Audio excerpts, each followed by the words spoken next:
नमस्कार विद्यार्थी मित्रांनो, स्पेक्ट्रम अकॅडमीच्या ऑनलाईन प्लॅटफॉर्मवर आपल्या सर्वांचे स्वागत।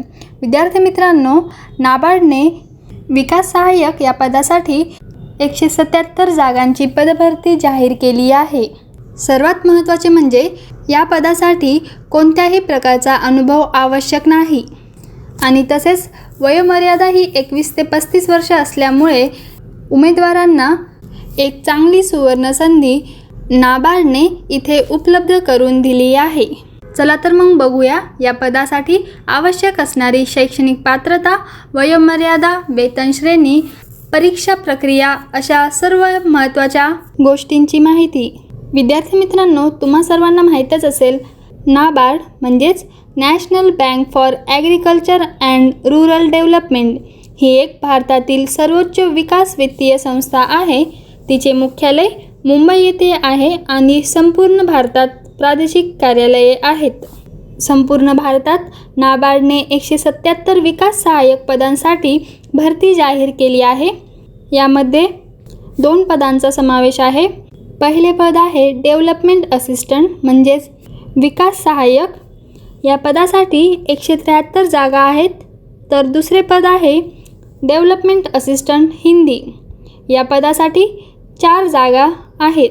विद्यार्थी मित्रांनो, जसे की तुम्ही बघू शकतात, महाराष्ट्र राज्यासाठी 75 जागांची पदभरती नाबार्डने जाहीर केली आहे।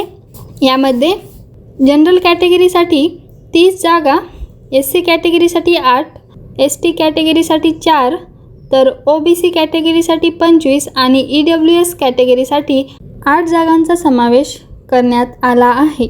इथे एक महत्त्वाची टीप म्हणजे उमेदवार फक्त एका राज्यातील रिक्त पदांसाठी अर्ज करू शकतात। तसेच रिक्त पदांची संख्या वाढवण्याचा किंवा कमी करण्याचा अधिकार बँक राखून ठेवतो। तसेच उमेदवार विकास सहाय्यक किंवा विकास सहाय्यक हिंदी या दोन्ही पदांपैकी फक्त एकाच पदासाठी अर्ज करू शकतात।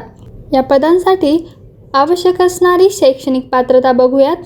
पहिले पद आहे डेव्हलपमेंट असिस्टंट म्हणजेच विकास सहाय्यक। या पदासाठी मान्यताप्राप्त विद्यापीठातून कोणत्याही शाखेतील पदवी किमान 50% गुणांसह, तसेच इथे SC, ST, डिसेबल किंवा एक्स सर्व्हिसमॅन या उमेदवारांना फक्त उत्तीर्ण श्रेणी आवश्यक आहे। पुढील पद आहे डेव्हलपमेंट असिस्टंट हिंदी। या पदासाठी 50% गुणांसह हिंदी व इंग्रजी विषयांसह पदवी असणे आवश्यक आहे। तसेच SC, ST, डिसेबल आणि एक्स सर्व्हिसमॅन यांना उत्तीर्ण श्रेणी पुरेशी आहे। विद्यार्थी मित्रांनो, आता बघूया वयोमर्यादा। उमेदवाराचे वय 1 सप्टेंबर 2022 रोजी 21 ते 35 वर्ष इतके असावे। तसेच अनुसूचित जाती जमाती आणि OBC प्रवर्गातील उमेदवारांना अनुक्रमे 5 आणि 3 वर्षे सूट दिली आहे। आता बघूया परीक्षा शुल्क।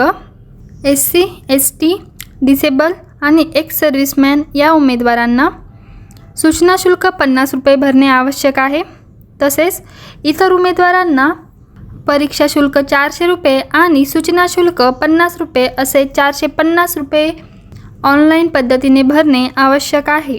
जर कोणी याआधीच नाबार्डचे स्टाफ असतील तर त्यांना परीक्षा शुल्क भरणे आवश्यक नाही।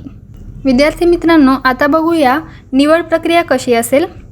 यामध्ये प्राथमिक परीक्षा आणि मुख्य परीक्षा या 2 परीक्षांचा समावेश असेल। पहिले पद आहे विकास सहाय्यक। या पदासाठी निवड प्रक्रिया बघूयात। पहिल्या टप्प्यामध्ये प्राथमिक परीक्षा ही ऑनलाईन स्वरूपाची असेल। त्यामध्ये English language, numerical ability, reasoning यांचा समावेश असेल। इंग्लिश लँग्वेजचे 40 क्वेश्चन 40 मार्कांसाठी, न्यूमेरिकल ॲबिलिटीचे 30 क्वेश्चन्स 30 मार्कांसाठी, तर रिझनिंग या विषयाचे 30 प्रश्न 30 मार्कांसाठी असतील। अशी ही 100 गुणांची प्राथमिक परीक्षा 1 तासासाठी असेल। आता बघूया विकास सहाय्यक हिंदी या पदासाठी प्राथमिक परीक्षेची रचना। यामध्ये इंग्लिश लँग्वेजचे 40 क्वेश्चन्स 40 मार्कांसाठी, test of professional knowledge Hindi या विषयाचे 30 प्रश्न 30 मार्कांसाठी आणि रिझनिंग या विषयाचे 30 प्रश्न 30 मार्कांसाठी अशी ही 100 गुणांची प्राथमिक परीक्षा असेल आणि परीक्षा कालावधी हा 1 तासाचा असेल। विद्यार्थी मित्रांनो, इथे महत्त्वाची टीप म्हणजे दोन्ही टप्प्यांच्या वस्तुनिष्ठ चाचण्यांमध्ये चुकीच्या उत्तरासाठी नकारात्मक गुण असेल. प्रत्येक चुकीच्या उत्तरासाठी 0.25 गुण वजा केले जातील. आता बघूया परीक्षा केंद्रे. फेज 1 साठी परीक्षा केंद्रे खालीलप्रमाणे आहेत. महाराष्ट्र राज्यासाठी अमरावती, अहमदनगर, अकोला, औरंगाबाद, धुळे, जळगाव, कोल्हापूर, लातूर, मुंबई, ठाणे, नवी मुंबई, MMR प्रदेश, नागपूर, नांदेड, पुणे, रत्नागिरी आणि सोलापूर. या पदासाठी वेतन श्रेणी बघूयात. प्रति महिना 14,650 इतके रुपये अधिक इतर भत्ते जसे की महागाई भत्ता, घरभाडे भत्ता, शहर भरपाई भत्ता, वाहतूक भत्ता यांचा समावेश असेल. सध्या प्रारंभिक मासिक वेतन अंदाजे 32,000 रुपये आहेत. आता बघूया महत्त्वाच्या तारखा. शुल्क भरण्यासह ऑनलाईन अर्ज सादर करण्याची प्रक्रिया 15 सप्टेंबर 2022 रोजी सुरू होईल. ऑनलाईन अर्ज आणि फी सादर करण्याची अंतिम तारीख ही 10 ऑक्टोबर असेल. प्राथमिक परीक्षा ही 6 नोव्हेंबर 2022ला असेल आणि मुख्य परीक्षेची तारीख नाबार्डच्या वेबसाईटवर स्वतंत्रपणे जाहीर केली जाईल. अशा प्रकारे आपण नाबार्ड रिक्रुटमेंट 2022 विकास सहाय्यक या पदासाठी आवश्यक असणारी संपूर्ण माहिती आपण या व्हिडिओमध्ये बघितली आहे. स्पेक्ट्रम अकॅडमीच्या ऑनलाईन प्लॅटफॉर्मवर असेच नवनवीन व्हिडिओ बघण्यासाठी स्पेक्ट्रम अकॅडमीचे यूट्यूब चॅनल सबस्क्राईब करा. व्हिडिओला लाईक आणि शेअर करा. लाईक केल्याबद्दल धन्यवाद.